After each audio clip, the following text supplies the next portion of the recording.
Hi అండి. చల్ల పునుగులు తినాలనిపించినప్పుడు దోస పిండి ఇడ్లీ పిండి ఉండాల్సిన అవసరం లేదు. ఇంట్లో అటుకులున్నా సరిపోతుంది.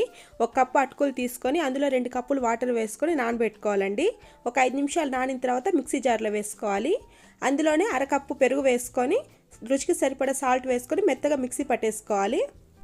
పిండి మొత్తం ఒక బౌల్లో తీసుకొని 2 టేబుల్ స్పూన్ శనగపిండి, 2 టేబుల్ స్పూన్ బియ్యం పిండి వేసుకోవాలి.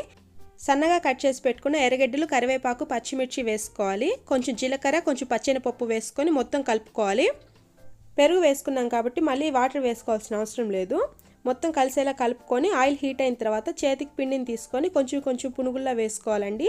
ఆయిల్ బాగా హీట్ అయిన తర్వాత వేసుకోవాలి, లేదా మొత్తం అతుక్కుంటాయి.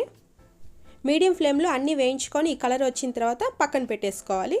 రెడీ అయిపోయాయండి అటుకులతో పునుగులు. మీరు ఒకసారి ట్రై చేసి ఎలా వచ్చాయో నాకు కామెంట్ చేయండి. నా వీడియోస్ మీకు నచ్చినట్టయితే నా ఛానల్ని సబ్స్క్రైబ్ చేసుకోవడం మర్చిపోవద్దు.